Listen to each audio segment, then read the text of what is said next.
Hello and welcome back to the Swiss Crypto Podcast. I am Smiles, and in today's episode we are going to talk about the growing popularity of cryptocurrency among Swiss people.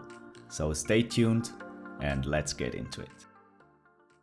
A survey conducted by the market research institute Intervista on behalf of Migros Bank revealed that 7% of savers between the age of 18 and 55 possess cryptocurrencies in their portfolio. Among the youngest group of respondents between 18 and 29 years, 13% said that bitcoins and other digital currencies will become even more important for them in the future. That's an article I got pitched by one of my friends. Hello to you if you are listening. Thank you very much for making me aware of this article.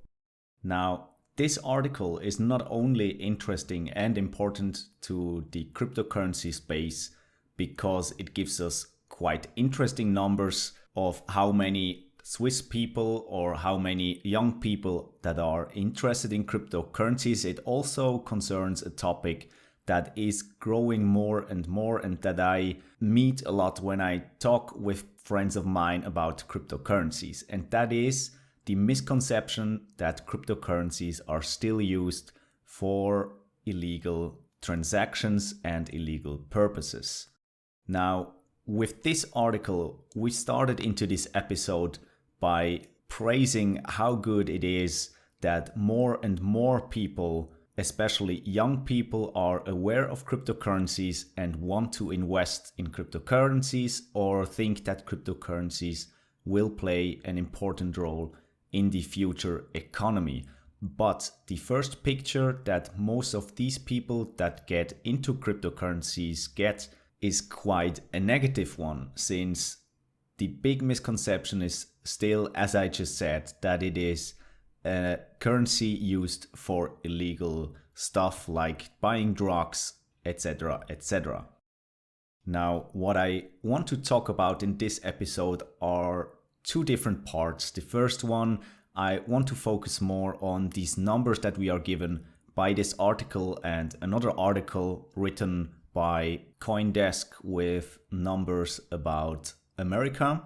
And secondly, I want to talk about what the cryptocurrency space can do or what bigger cryptocurrency companies are doing to get away from that image of only being useful for illegal stuff. So let's start with the first one. As I just read to you, quite a big bank in Switzerland called the Migros Bank conducted a market research on how many percent of the investors that have or own a portfolio are also investing into cryptocurrencies. And they revealed that 7% of people between the ages of 18 and 55 possess cryptocurrencies in their portfolio, and that in the age range of 18 to 29 years, the youngest group of respondents, 13% said that Bitcoin and other digital currencies will become even more important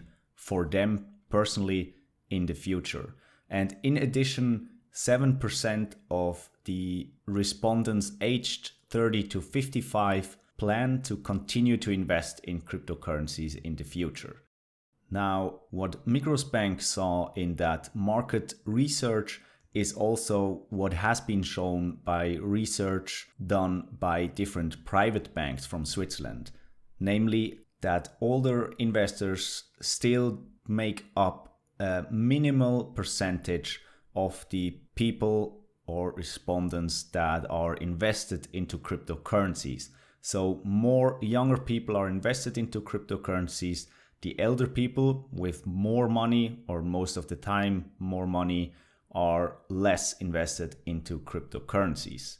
In the market research, they write that only 0.5% of the respondents over the age of 55 were betting on the long-term growth of digital money. So 0.5%. And this is even though it gets easier and easier day by day to spend or buy cryptocurrencies in Switzerland, since a lot of stores or online stores are accepting cryptocurrencies, and it's even possible to buy Bitcoin at the train station counter.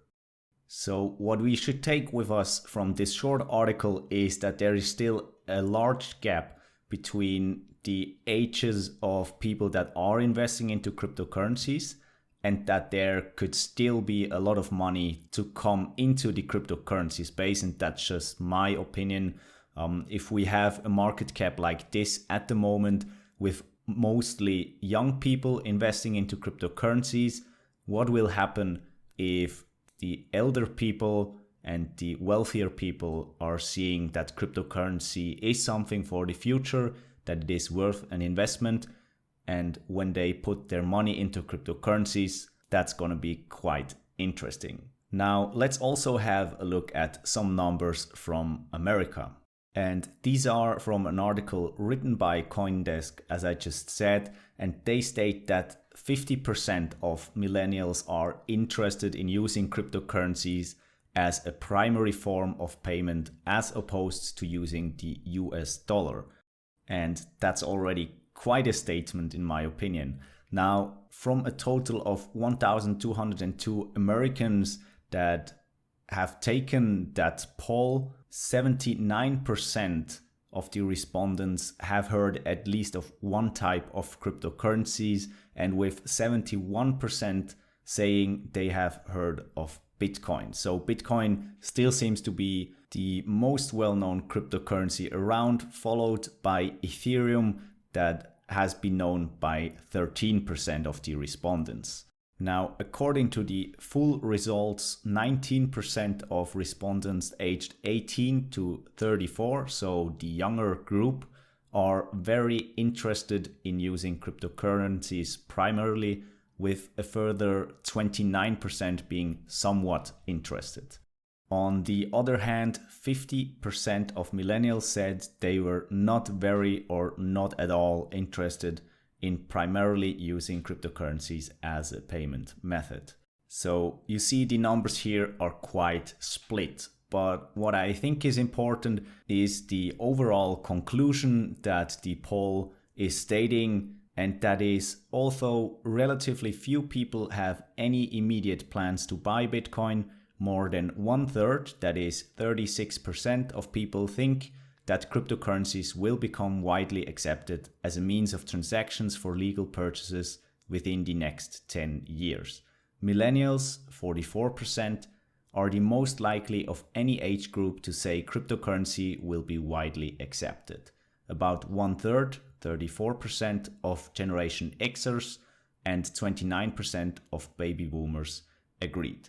So it might not seem as a very big group, those 34 or 36%, but you'll always have to have in mind that these people are growing older and making more and more money in the following years. And if those people state that they believe that Bitcoin will be important in the next 10 years or will be used more for transactions or for investment in the next 10 years, it will be mostly them and us that we already know of cryptocurrencies and Bitcoin that will bring more money to the cryptocurrency space. So that's also quite positive.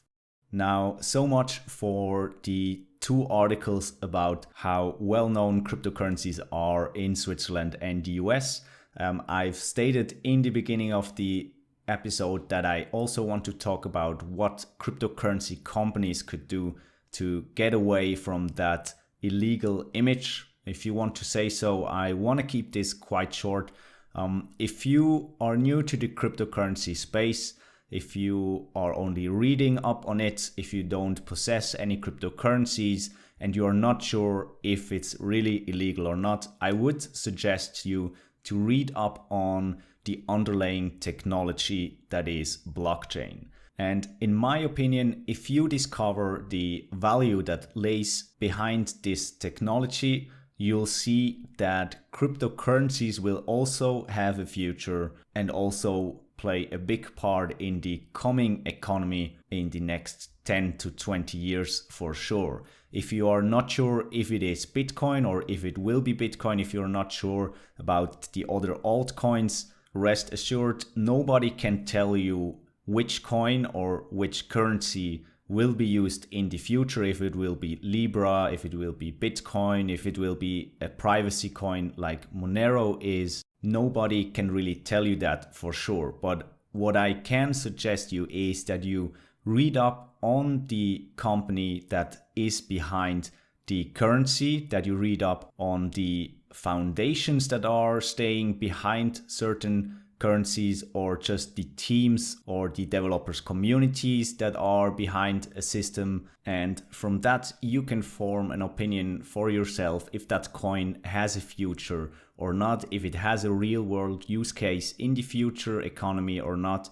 And from there you'll see if certain projects are worth an investment or not. For making up the image, as I said in the beginning, I think companies that are focusing on the underlying technology like blockchain will do that part for the cryptocurrency space for sure, since blockchain can not only be used as a cryptocurrency but also in, for example, a supply chain or to tokenize certain assets. So I think those big companies that are working on the underlying technology will get the cryptocurrencies away from the image of something illegal.